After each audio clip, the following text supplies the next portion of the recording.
Just we saw towards the end of the Oregon game, you got a little banged up. Was that just something minor? Yeah, it was just something minor, just a little knick-knack. I'm all right. So yeah, so no work concerns about this week's status. No, not at all. Okay, that's good to hear. Obviously, a lot of guys going into their final home game, you being one of them. Just kind of talk about what this means to you, and going to be able to walk as a senior and that whole experience. Man, it's been a long journey, I can say that. But being here for as long as I have been, and not even it being planned, I couldn't be more happy with where I'm at in this situation right now. And seeing the past seniors walk and see them go off and do their thing, it's just it's basically just saying it's my turn now, to take that step, take that leap, take that next step in the right direction that I'm so excited for. And I just couldn't be more thankful to be exactly where I'm at today. Who's going to be joining you kind of to walk out per se? Wow, this is crazy to say. My mom's actually coming to watch me play for the first time in college since I left from high school, which is pretty crazy. My stepmom, two little brothers, my sisters, my aunt's coming too as well. I got a big bunch. You'll see the Jackson family out there deep. Obviously, two other guys that Jahad Woods, Abe Lucas. I mean, just two of the absolute greats in this program. Just speak a little bit about them and the legacy that they're going to leave here. Those guys, they were here longer than me, and they've been here exceptionally longer than me and done a lot of great things here. Just talk about Abe. Abe's my locker mate. I have a locker right next to him, but ever since the day I came in, he spoke to me, great guy, just very soft-spoken. You don't expect a lot to say from Abe, but when he does talk to you, listen, and he's heard. And Jahad's a really good friend of mine, hang out from time to time. We talk all the time about football, talk about what we're doing after football and stuff like that. Just two great guys that I can say that represent this program real well from start to finish, from everything they've been through. And then kind of just on almost a different note, obviously there's still more games in the season. But at this point, if you had to pick a rookie of the year and then an offensive and defensive MVP, who are you going with? I don't know. A lot on the offensive side of the ball, you have a lot of guys that's doing a lot of great things, from Abe to Liam to Jaden Delore, doing a lot of stuff with his feet, making big plays on and off the field. He made a huge stride.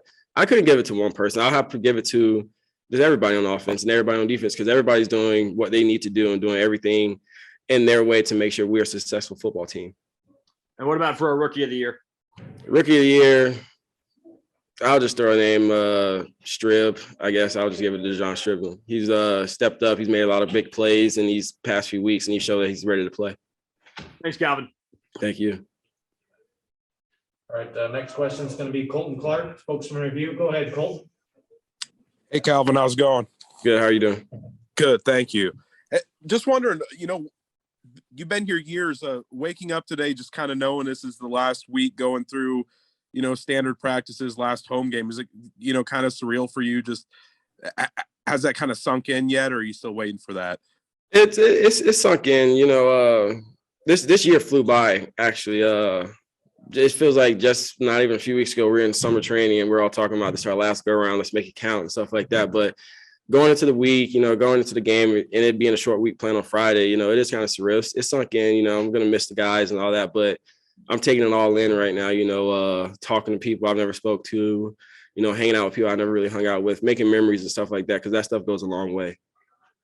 What do you tell younger players maybe about your experience, or what kind of lessons or knowledge do you impart, maybe things now that you wish you knew when you were their age?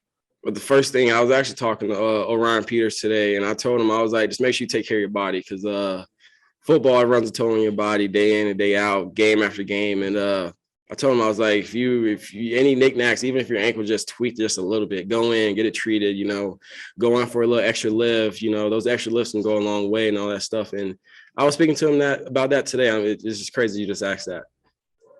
So what kind of this might seem sort of out of the blue, but what kind of kept you here? What about this team and what about this place, this environment? Like, can you just speak of what it means to you and just, how it changed the trajectory of your life a little bit? Ever since I got here, I felt welcome.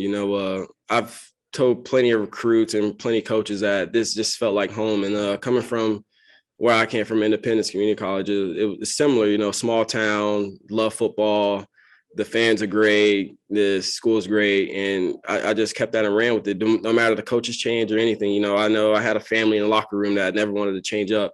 So just sticking with these guys and, sticking it out to the end and making it to where we are right now. I'm just really happy that I made that decision to stay no matter what happened on and off the field. And today at practice, what was kind of the emphasis in terms of maybe problem areas versus Oregon that you guys kind of circled that need shored up going into this one? Oh, no, we watched that film this morning. We put it past us. Now we're on Arizona. We knew we missed a lot of stuff out there, but we can't sit here and dwell on it. The game's over already. We're on to Arizona now, playing at home, hopefully have a big crowd. And then last thing for me, Arizona, obviously, despite the record, they don't appear to be a slouch in a few areas, not a lot of pass yards allowed. What kind of separates them in terms of their pass defense? What do you expect from them? They got they're size-wise, they're pretty big. A lot of people don't see that from the outside looking in. On paper, they're really big, and on film, they look very agile. They have a big guy in the slot that covers slots very well, and it's going to be a challenge. We're not going to this game thinking it's going to be a cakewalk and all that stuff, and we're just going in, going to play coop football, and come out on top as we want to be. Thanks a lot, Calvin. Have a good one. You too.